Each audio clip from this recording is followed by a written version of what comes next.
On August 9th, 2016, in Charlotte, North Carolina, the day began like any other Tuesday. People clocked in, exchanged casual greetings, and settled into routines they had repeated hundreds of times before. The small auto repair shop filled with the familiar sounds of engines, tools, and a radio playing softly in the background. Nothing felt unusual. Nothing felt urgent. Until one man didn't come back from lunch. At first, no one was alarmed. Breaks ran long sometimes. Someone might step out for a personal call or an errand. But as the minutes passed, the absence became noticeable. Then concerning.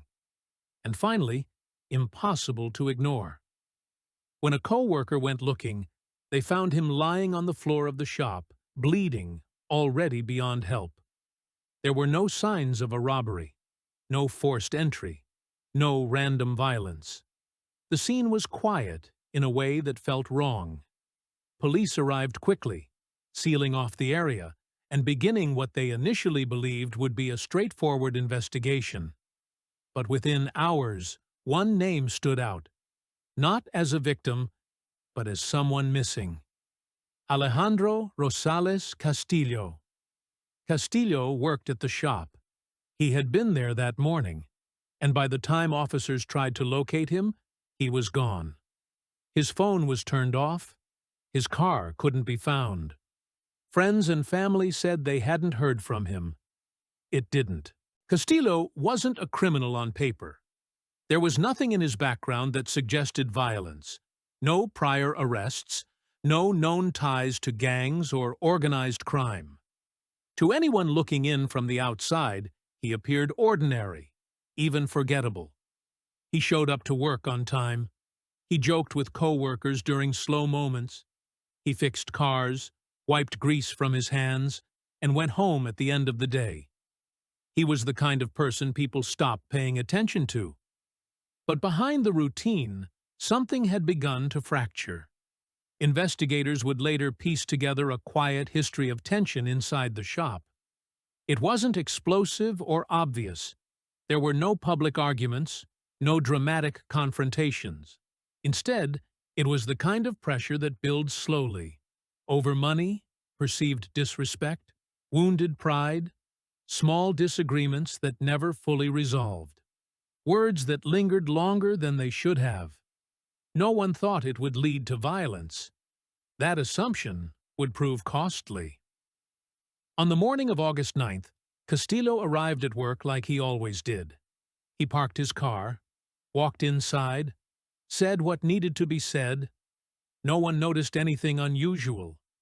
No one saw panic or anger on his face. But that morning, he had brought a gun with him. What happened next unfolded in seconds. There was no prolonged struggle, no drawn-out chaos, just a brief, irreversible moment that ended one life and permanently altered many others. And then it was over. The consequences, however, were only beginning.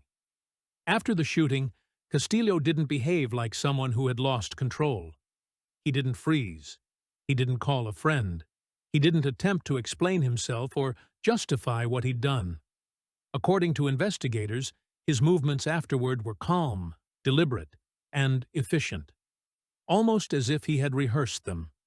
He left the scene quickly. He avoided areas where cameras were likely to be. He abandoned his vehicle rather than risk being traced.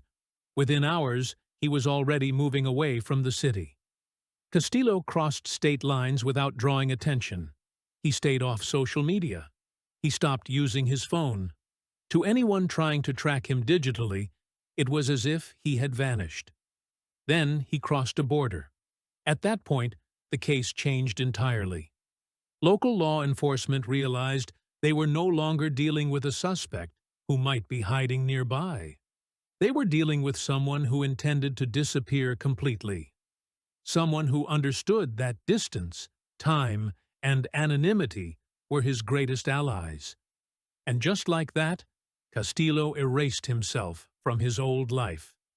By the end of the week, federal authorities were involved. The case was handed to the FBI. and Castillo's name was no longer just part of a local investigation. His face was circulated nationwide. Alerts were issued. A reward was announced. He became a fugitive. For the people who had worked alongside him, the shock settled in slowly. Memories were replayed and re-examined. Casual conversations suddenly felt suspicious. Ordinary moments took on a darker meaning. They asked themselves the same question over and over. How could someone who seemed so normal walk away from something so final? For years, there was no answer. Castillo had done exactly what he set out to do. He disappeared into a world where no one knew his name, where his past didn't follow him, and where silence was protection. But disappearance is not the same as escape. And time, no matter how carefully managed, has a way of catching up. Castillo was placed on the FBI Top 10 Most Wanted list, a distinction reserved for fugitives considered not only dangerous, but exceptionally difficult to capture. It was a list meant to apply pressure, to shrink the world around someone who believed they had escaped it. Once his name was added, his anonymity disappeared. His face was suddenly everywhere. On billboards, along highways, on television news broadcasts, on posters at border crossings and airports. For a time, it felt impossible that he could remain hidden. The reward for information grew steadily, eventually climbing into the hundreds of thousands of dollars. It was enough money to change lives, enough to tempt strangers, neighbors, even distant acquaintances to come forward. And yet, nothing happened. Months passed, then years.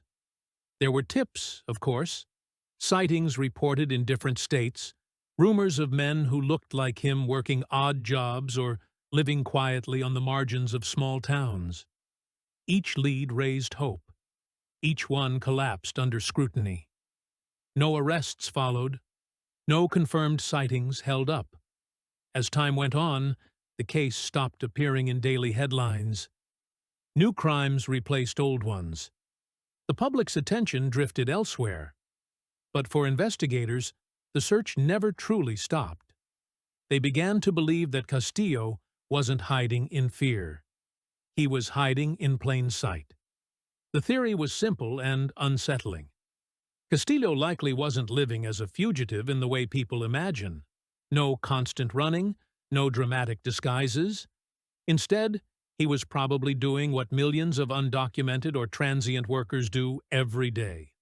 Working under the table, taking cash payments, moving between communities where no one asked too many questions, places where paperwork didn't matter, places where names were rarely verified, places where survival mattered more than history.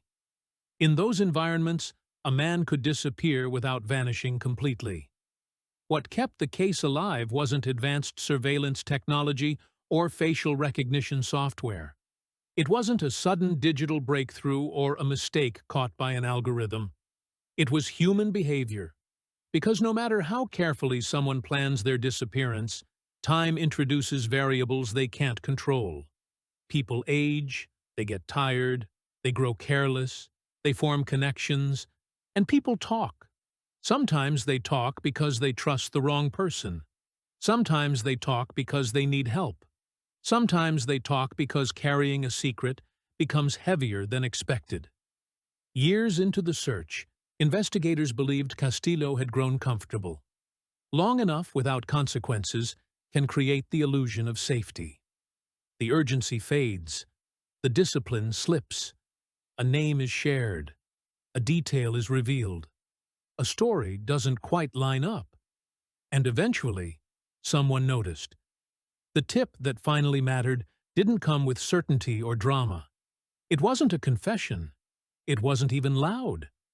It was a fragment of information, passed quietly, almost casually, something that might have been ignored under different circumstances.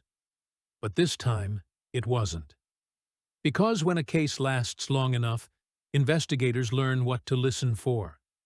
They learn how to recognize the subtle differences between rumor and truth, between noise and signal. And this time, someone had said something they shouldn't have.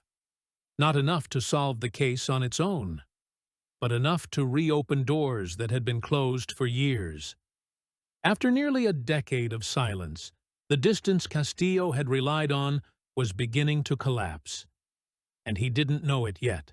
Nearly 9 years after the murder, a tip finally came in. It wasn't dramatic. It wasn't urgent. It didn't arrive with certainty. It was quiet, indirect, and easy to dismiss. The kind of information investigators had learned to treat carefully after years of false alarms and dead ends. Under different circumstances, it might have been logged and forgotten. But this time, something felt different. The details were small, almost insignificant on their own. A location mentioned in passing. A description that didn't fully match, but didn't contradict either. A routine pattern that suddenly seemed too consistent to be coincidence. Enough to justify a second look. U.S. authorities began coordinating with Mexican law enforcement carefully and deliberately. There was no rush to act, no public announcement, no visible escalation. At this stage, visibility was the enemy. Surveillance began quietly. No sirens, no dramatic raids, no sudden movements, just patience. Investigators watched and waited, verifying routines, confirming identities, observing habits that only appear over time. They followed a process shaped by years of experience, one built on the understanding that fugitives who survive this long are rarely caught by force. They're caught by endurance. When Castillo was finally located, the image didn't match the version people remembered from old photographs and wanted posters. He wasn't living like a criminal mastermind. There were no guards, no luxury, no signs of power or control. He was older than his pictures suggested, thinner. His movements were cautious, measured. He carried himself like someone who had spent years avoiding attention, learning how to exist without being noticed. Most striking of all, he looked tired. Not panicked, not defiant, just worn down by time. In early 2026, authorities moved in. The arrest was quiet, almost anticlimactic. There was no attempt to flee, no resistance, no sudden realization that the run was over. Castillo complied without hesitation, as if some part of him had been waiting for the moment to arrive. There was no chase, no last words, no explanation offered. Just a man who had been running for almost a decade, suddenly standing still. For investigators, the capture marked the end of one of the FBI's longest active fugitive cases. Years of effort, coordination, and unanswered questions came to a close without spectacle. For the families affected, the moment brought something more complicated than relief. Closure doesn't erase time. It doesn't return lost years or undo damage already done. It simply marks an ending. And for Castillo himself, the life he had built in the shadows disappeared as quietly as it had existed. The routines, the anonymity, the distance he had relied on for survival, all of it collapsed in a single moment. 9 years of movement ended not with violence or chaos, but with silence. A reminder that no matter how far someone runs, and no matter how long they manage to disappear, time has a way of catching up. And eventually, it asks to be answered. Castillo's capture closed one of the FBI's longest active fugitive cases, but it didn't bring relief in the way people often imagine. There were no celebrations, no sense of victory that lingered. The end came quietly, and the emotions that followed were complicated. For the families involved, time was the one thing that could never be returned. Nearly 9 years had passed between the moment of violence and the moment of accountability. Birthdays had been missed. Grief had settled into routines. Life had continued, but never quite the same way. Closure, if it existed at all, arrived too late to feel complete. Co-workers who had shared space with Castillo were left questioning their own memories. Conversations replayed in their minds with new weight. Casual jokes, small frustrations, ordinary disagreements, all of it re-examined through a darker lens. They wondered how much they had missed, and whether anything had been different, whether there had been signs they failed to see. Trust, once shaken, doesn't easily return to its original shape. The public, too, was left with an uncomfortable realization. The story didn't fit the familiar image of danger. Castillo hadn't looked threatening. He hadn't stood out. He hadn't lived on the fringes of society before the crime. He had gone to work. He had fixed cars. He had stood beside people who never imagined they were sharing space with someone capable of violence. That truth unsettled more than the crime itself.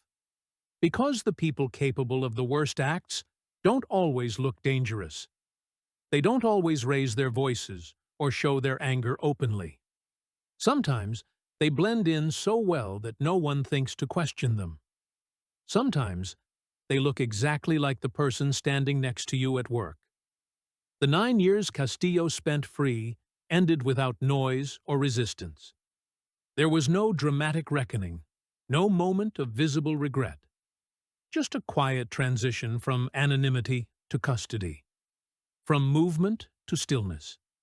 But the damage had already been done. Lives had been altered in ways no arrest could undo.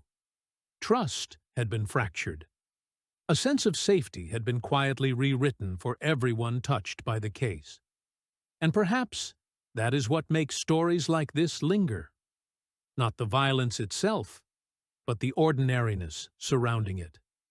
The reminder that life can change direction without warning. That a single moment, lasting only seconds, can reshape years that follow.